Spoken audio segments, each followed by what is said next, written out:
সম্মানিত দর্শক, পুরাতন কামিজ থেকে মাপ নিয়ে কিভাবে কামিজ তৈরি করবেন। সর্বপ্রথম শোল্ডার থেকে এভাবে কামিজের লম্বার মাপটি নেবেন। এরপর বডির মাপ, এখান থেকে বডির মাপ যতটুকু আসবে সেটাকে ডাবল করবেন, সেটা হচ্ছে মোট বডির মাপ। এখানে হচ্ছে পেটের মাপ, এখানে যতটুকু হয় সেটাকেও ডাবল করবেন। এটা হচ্ছে হিপের মাপ, এখানে যতটুকু হয় সেটাকেও ডাবল করবেন। এরপর ঠিক শোল্ডারের জয়েন্ট থেকে হাতার লম্বার মাপ। এরপর ঠিক এভাবে হাতার মুখের মাপটি নিয়ে খাতায় সুন্দর করে লিখে রাখবেন। তো এই মাপের জন্য কাপড় নিতে হবে আপনাদের 3 গজ পরিমাণ 2 হাত বহরের। এখানে 3 গজ কাপড় নিচ্ছি। হাতার কাপড়টি প্রথমে কাটিং করে নেওয়ার পর বাকি কাপড়টাকে প্রথমে 2 পার্ট করবেন। 2 পার্ট করার পর সমান করে রাখবেন। রাখার পর আরেকটি ভাঁজ দিয়ে 4 পার্ট করবেন। সম্পূর্ণটা ভাঁজ করার প্রয়োজন নাই। 37 ইঞ্চি বডি অনুযায়ী এখানে কতটুকু পরিমাণ ভাঁজ দিবেন দেখেন, 14 ইঞ্চি পরিমাণ। এরপরে ঠিক আটকানো সাইডের এখানে একটি মার্জিন করে নেবেন। এই মার্জিন থেকে নিচের দিকে লম্বার মাপটি নিয়ে নেবেন, যার যতটা প্রয়োজন নেবেন, এবং সেলাই মার্জিনের জন্য নিচে 1 ইঞ্চি বাড়তি কাপড় নেবেন। এরপর কামিজটির সাইড ফোড়া নিতে হবে। শোল্ডার থেকে 20 ইঞ্চি অথবা 19 ইঞ্চি নিচে একটা মার্জিন করবেন। এরপর 37 ইঞ্চি বডির আর্মহোল নেবেন 6 ইঞ্চি পরিমাণ, এখানে একটি মার্জিন হবে। এরপর পেটের মাপ নেওয়ার জন্য ঠিক এই দাগ থেকে এই দাগ পর্যন্ত মাঝখানে একটি মার্জিন করবেন এইভাবে। এরপর শোল্ডার নেবেন 6.5 ইঞ্চি 37 ইঞ্চি বডির জন্য, এখানে একটি মার্জিন। এরপর গলার পাশে মাপ নিতে হবে 2 ইঞ্চি 2 পয়েন্ট অথবা 2.5 ইঞ্চি পরিমাণ।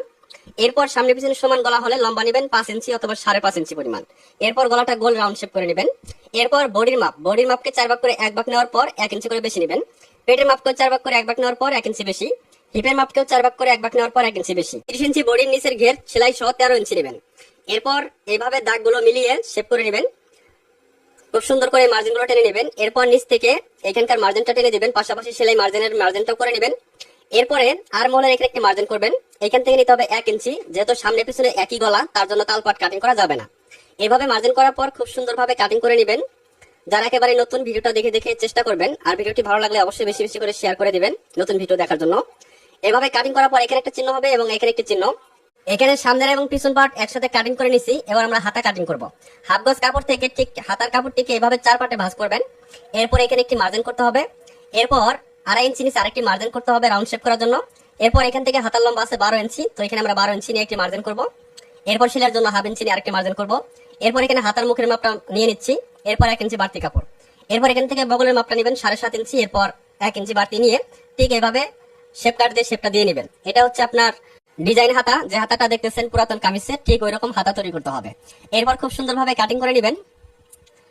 দেখেন ঠিক এভাবে কাটিং করতে হবে। এরপর কামিজ কাটিং করার পর সাইড থেকে যে কাপড়টা বের হবে সেই কাপড়টাকে 4 পার্টে ভাঁজ করবেন। এভাবে 4 পার্ট করবেন। দেখেন 4 পার্ট করার পর খুব সুন্দর করে এভাবে রাখবেন। ঠিক মাঝখানে কোনা বরাবর একটি মার্জিন করবেন। এরপর হাতার কাপড়টিকে এভাবে ভাঁজ করবেন। ভাঁজ করার পর ঠিক এভাবে বসিয়ে এখন আমাদের এখান থেকে মাপ নিতে হবে। এখানে দেখেন 5 ইঞ্চি, মাঝখানে নিতে হবে 6.5 ইঞ্চি, ঠিক আছে। আবার এই পাশেও 5 ইঞ্চি। এরপর ঠিক এইভাবে সুন্দর করে রাউন্ড শেপ করবেন। এরপর কাটিং করে নেবেন। তো ভিডিওটা যদি ভালো লাগে অবশ্যই বেশি বেশি করে শেয়ার করে দিবেন নতুন ভিডিও দেখার জন্য। পেজটি ফলো দিয়ে রাখবেন।